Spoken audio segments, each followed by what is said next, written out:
lo puedan ver, porque luego se me olvida. Listo, ya está grabando.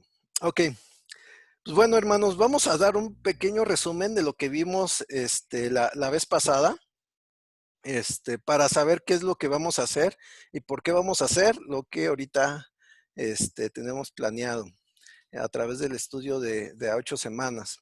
Ok, lo que les venía comentando la clase pasada es de que este estudio no sale de la nada. Es parte de un proceso que se le conoce como proceso hermenéutico, el cual la hermenéutica estudia la ciencia y el arte de la correcta interpretación. Y todo esto lleva una metodología que a veces no es tan sencillo, de ahí que también sea un arte. Entonces, nos vamos a centrar en la parte del análisis léxico-sintáctico. Más adelante, o más bien hoy, explicaremos un poco por qué nos centramos en este análisis. Y veíamos que para entender la hermenéutica, pues hay que entender tanto figuras literarias literales, valga la redundancia, como expresiones figurativas. Entonces, ya ahorita a través del estudio de las 8 semanas iremos desglosando esta parte. Esas preguntas también las iremos resolviendo más adelante. Y veíamos que lo primero que teníamos que hacer es ubicar qué género literario estamos estudiando. En el caso de Efesios es una epístola, por lo tanto lo debemos leer como un discurso y tiene ciertas características el que sea un discurso. Son ideas ordenadas sistemáticamente para exponer un tema. Básicamente eso es un discurso. Ya a través también del estudio que vamos a ver, vamos a ir desglosando un poco este género literario.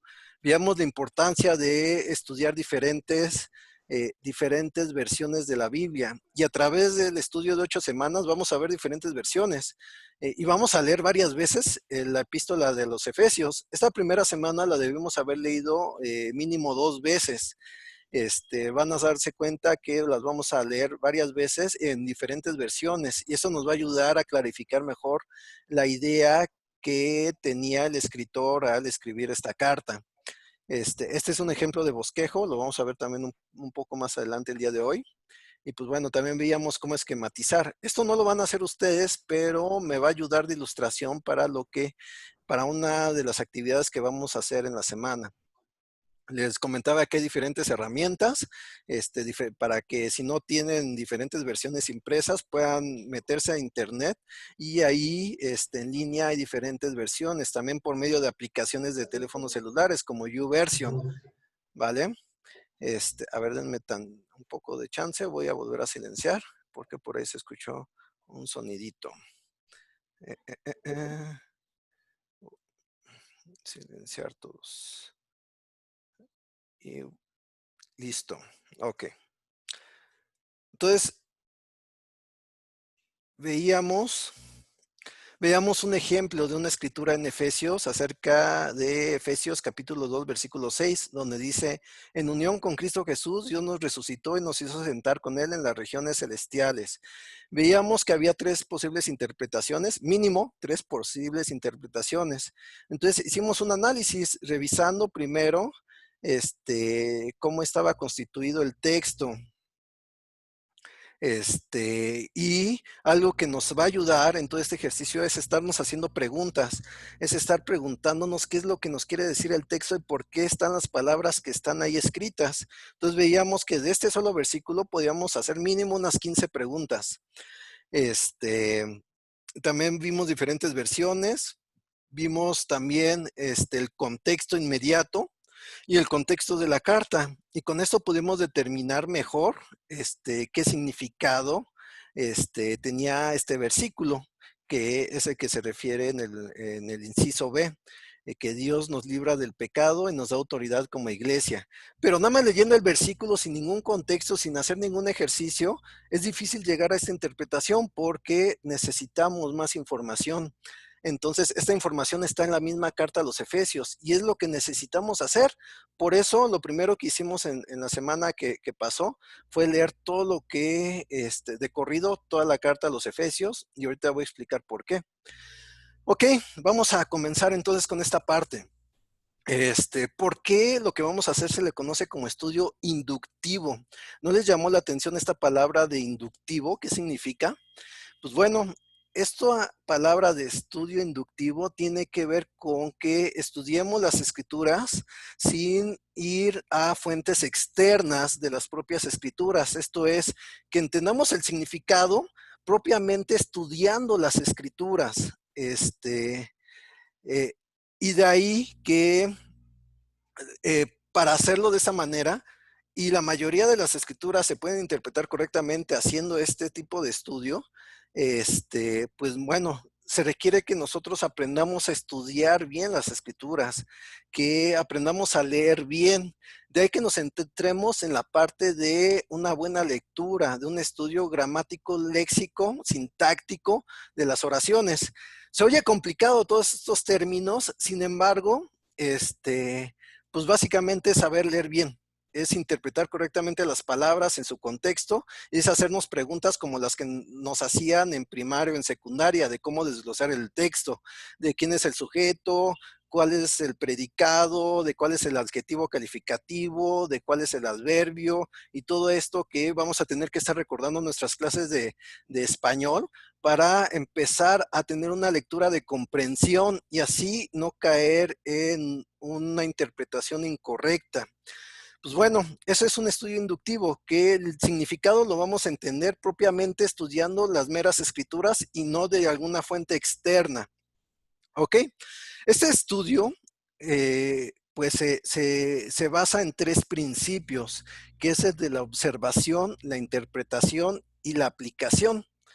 ¿En qué consiste estos principios? Bueno, la observación trata de contestar dos preguntas. Es, ¿qué dice el pasaje? No lo que yo creo que significa, no lo que yo creo que dice, sino más bien qué es lo que nos está diciendo el pasaje y cuáles son los hechos que narra el pasaje o lo que está escrito. Para eso tenemos que leer con atención, para eso tenemos que desglosar las palabras, tenemos que entender lo que está escrito y de eso trata la observación, que es lo primero que vamos a estar haciendo en este estudio bíblico. Ver qué es lo que está escrito, porque todas las palabras que conforman el texto están ahí y no hay que omitir ninguna, ni agregar alguna, sino hay que entender específicamente lo que está escrito. Eso es la observación. Después de eso viene el siguiente principio, que es la interpretación y que responde las preguntas de qué significó el pasaje para la audiencia original y qué quiere decir el pasaje. Esto es, pues bueno, conforme a lo que ya a la observación que hayamos tenido de lo que está escrito, ahora vamos a buscar interpretar, no de acuerdo a nuestro contexto actual, sino más bien al contexto de la audiencia original, que era lo que significaba para la audiencia original lo que está escrito. En el caso de Efesios, pues bueno, va escrito hacia esa iglesia. Pues cómo entendían esa iglesia, los efesios, los cristianos que vivían en esa época, cómo entendían esa epístola. Entonces, para eso debemos entender un poco cómo eran ellos, cómo eran como iglesia, cómo entendían las cosas, que es muy diferente a como nosotros las podemos entender ahora. Y ya una vez interpretando qué significaba para la audiencia original este pasaje, pues podemos definir un poco más cuál es la interpretación general del pasaje, qué es lo que está diciendo en general como un principio, qué es lo que nos está indicando la epístola. Entonces, después de ya la interpretación, viene el último principio, que es la aplicación. Esto es, y bueno, esto responde a las siguientes preguntas. ¿Cómo aplico este pasaje? ¿Qué verdad puedo poner en práctica? Una vez que ya entendimos lo que significa lo que está escrito a través de la observación, a través de la interpretación, ahora corresponde que nosotros veamos esto cómo nosotros lo podemos aplicar en nuestra vida, qué es lo que yo puedo aprender y qué es lo que yo debo de cambiar tanto en mi manera de pensar como en mi manera de vivir, que ponga en práctica lo que ya aprendí del pasaje. Entonces, pues primero, vean, tenemos que observar, después interpretar y después ya aplicar. No al revés, no primero aplicamos o no primero interpretamos y ya hasta el último observamos. Va en este mismo orden lógico. Entonces, al ser un estudio inductivo, esto tiene ciertas ventajas. ¿Qué ventajas? Vemos pues las que están acá abajo. Primero, aborda las escrituras sin prejuicios y con la mente abierta. Esto es, nosotros muchas veces interpretamos las escrituras de forma, pues de acuerdo a nuestro contexto o ya con una conclusión que nosotros ya tenemos, ya tenemos ciertas ideas de lo que significan las palabras o de lo que más o menos quiere decir la Biblia. Entonces ya cuando leemos un pasaje, moldeamos las palabras a manera de interpretarlas de acuerdo a lo que nosotros creemos que significa, más no lo que significa, y las malinterpretamos. Pues bueno, al hacer el estudio inductivo, lo que hacemos es librarnos de ese prejuicio, de esas ideas que ya tenemos de antemano y realmente entender lo que está escrito, sin agregar y sin quitar y sin modificar. Entonces, en el ejemplo que hicimos la clase pasada de Efesios 2:6, no sé si les pasó de que ustedes pues ya tenían una idea del cielo, de resucitar, y que a lo mejor eso modificó su interpretación. Pues bueno, la idea es quitarnos de esas ideas y empezar a entenderlos desde el pasaje mismo, con una mente abierta de qué es lo que realmente está significando. También en el estudio inductivo la conclusión es el final del estudio, no el punto de partida. Nosotros no llegamos a leer una escritura ya pensando en lo que significa, sino más bien buscando entender qué es lo que está escrito para entender el significado. Esto es, pues bueno, voy a partir de la nada, todavía no sé qué es lo que significa. Y bajo esta mente abierta y bajo el entendimiento de que todavía no sé qué es lo que significa, voy a observar, voy a hacerme preguntas sin que influya el pensamiento que tengo de lo que debe significar. Cuando hago esto, comienzo a desarrollar la observación, la interpretación, la aplicación y por último llego a una conclusión de lo que significa y cómo se debe de aplicar. Pues bueno, de eso trata el estudio inductivo, es la parte final, la conclusión y no al revés. También estudia las escrituras en su contexto. Ya vimos que hay diferentes tipos de contexto, el contexto inmediato, el contexto en general de la carta, el contexto de los oyentes. Cuando vemos esto, todo este contexto, podemos entender mejor el significado de lo que está escrito. Y lo entendemos de manera correcta, no de acuerdo a lo que nosotros creemos. Y por último, es más efectivo que corregir errores. Esto es, muchas veces nosotros aprendemos incorrectamente el significado de una escritura y a veces lo transmitimos así. No sé si les ha pasado de repente que descubren que como ustedes interpretaban cierto versículo, cierta escritura, está mal. Y es un shock de verdad darte cuenta de eso, así como que toda mi vida lo había creído que significaba esto y toda mi vida lo había enseñado así, inclusive hasta es difícil como aceptarlo porque dices, es que a mí se me enseñó desde joven discípulo, tal persona que es un líder me lo enseñó así y está mal. Entonces, es un shock y es muy difícil que nosotros corrijamos algo que se aprendió desde el principio mal. Lo mejor es eliminar ese mal aprendizaje y aprender o renovar este aprendizaje desde un punto de vista objetivo y con una mente abierta, entendiendo que tal vez lo que nosotros hemos entendido no es lo correcto o no se aplica a esa escritura.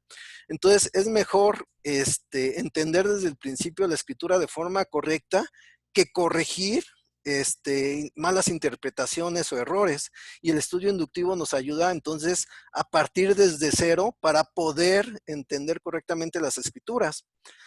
Ok, entonces para empezar este estudio inductivo íbamos a seguir una serie de pasos que lo vamos a hacer de manera semanal. La primera semana debió haber comenzado el sábado pasado, y se trataba de lo siguiente. Primero, orar. Teníamos que orar por entendimiento, por comprensión. Vamos a entender que lo que está escrito en la palabra de Dios es algo espiritual. Y para que nosotros podamos entender también cuestiones espirituales, necesitamos de una guía espiritual, que es la guía del Espíritu Santo y de Dios. Entonces, cuando nosotros oramos, estamos expresándole a Dios este deseo de iluminación, de que realmente queremos entender bien su palabra, que no solamente se trata de un esfuerzo meramente humano, sino que necesitamos de Él para entender su mismo mensaje, porque al final es un mensaje espiritual, es un mensaje divino. De ahí la importancia de que comencemos este estudio, pues pidiéndoselo a Dios. Dios, que este estudio de 8 semanas me ayude a entender con claridad lo que vamos a estudiar, que pueda entender mejor tu carta para que yo pueda aplicarlo en mi vida y pueda enseñarlo correctamente. Entonces debemos empezar con esta humildad y con este deseo de ir directamente a Dios para orar. Después también lo que se nos pedía era escoger una versión entendible.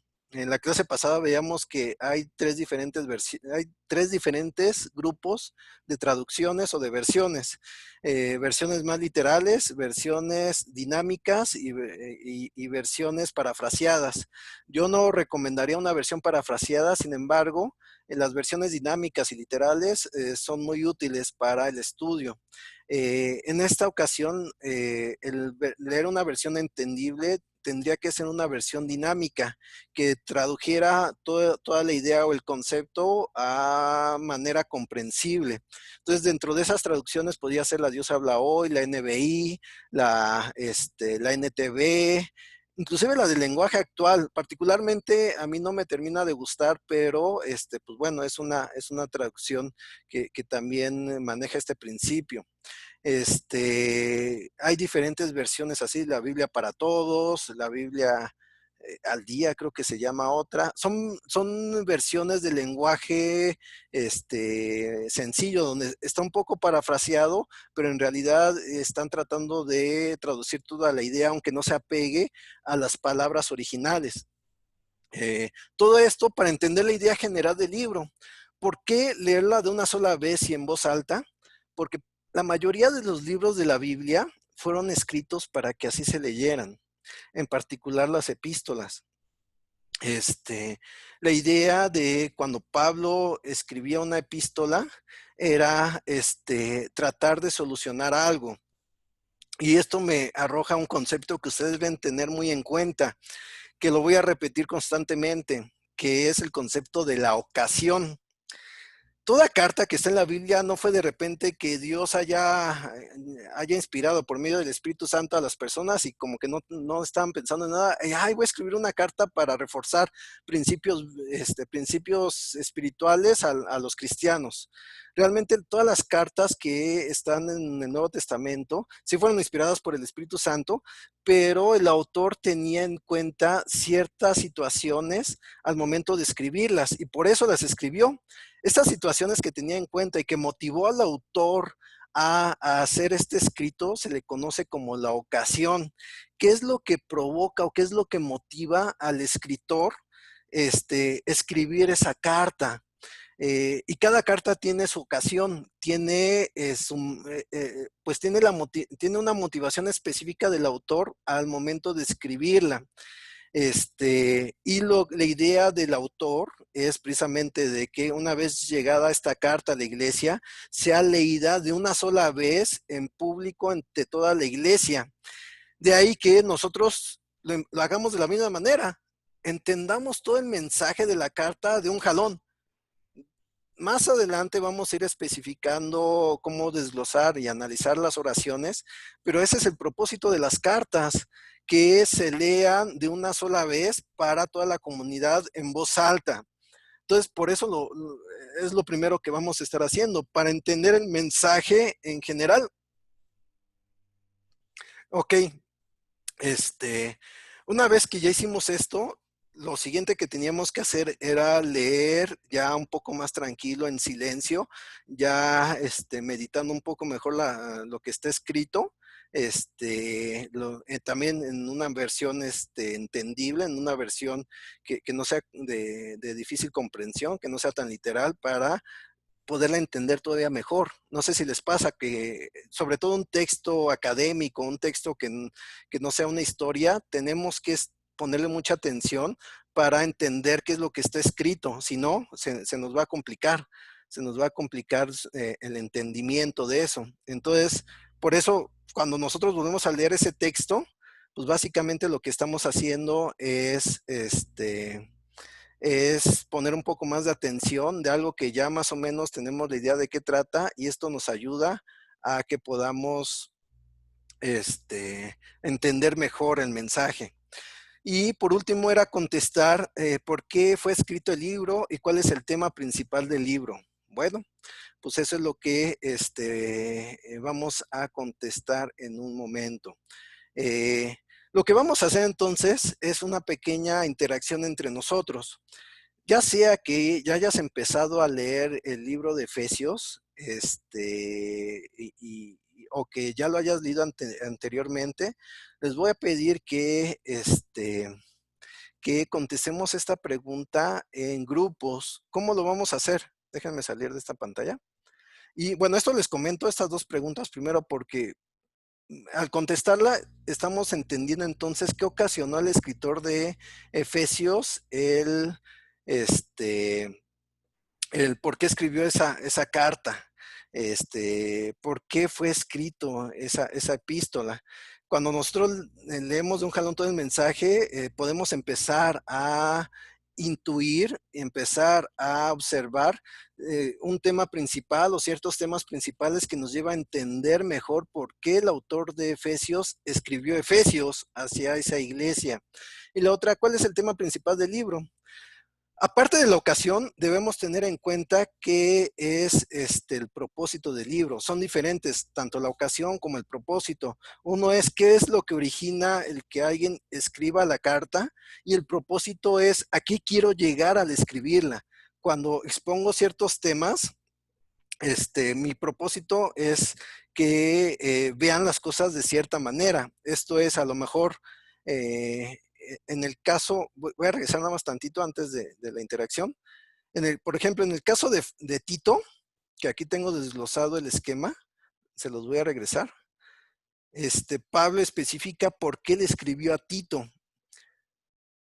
Por ejemplo, aquí en Tito, capítulo 1, versículo 5, expone el por qué le escribió a Tito. Dice lo siguiente: por esta causa te dejé en Creta, para que pusieras en orden lo que faltase y también establecieras ancianos en cada ciudad como te mandé. Y de ahí empieza a desglosar cómo deben ser los ancianos. Al parecer lo que había pasado es de que había mandado a Tito, pero no le había dado la instrucción general de que pusiera en orden lo que hacía falta y de nombrar ancianos, pero no había especificado cómo debían ser estos ancianos y qué era lo que significaba entonces poner en orden lo que faltara. Pues bueno, a través de la carta de Tito, Pablo expone estas dos cosas. Entonces, ¿cuál es la ocasión de la carta de Tito? Pues bueno, el que Tito iba a empezar a dirigir la iglesia de Creta y que necesitaba poner orden y nombrar ancianos. Y entonces, ¿cuál es el propósito de la carta de Tito? Pues bueno, cómo pues, especificar entonces cómo se tenía que poner orden y cómo eran las características de una persona que iba a ser nombrada como anciano. Entonces, pues, si se dan cuenta, algo provoca la ocasión, una situación muy específica y es la necesidad de que alguien dirigiera la iglesia de Creta y el propósito de la carta es especificar entonces cómo hacerlo a través del nombramiento de ancianos y de cómo poner en orden lo que estaba pasando en esa iglesia.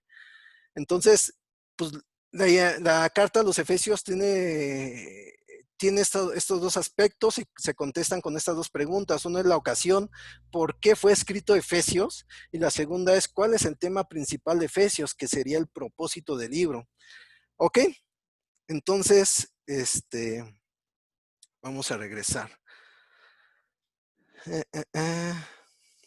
¿Qué es lo que vamos a hacer? Miren, mi Zoom es gratuito, por lo tanto me quedan 5 minutos para que se acabe. Lo que vamos a hacer ahorita es salirnos de la sesión. Bueno, los voy a sacar y les pido que se conecten luego, esperen 1 o 2 segundos, y se vuelvan a conectar para que de nuevo todos estemos y ahorita les voy a dar instrucciones muy específicas de cómo vamos a hacer esta interacción, ¿vale? Entonces, los voy a sacar y les voy a pedir que se vuelvan a conectar en un par de segundos.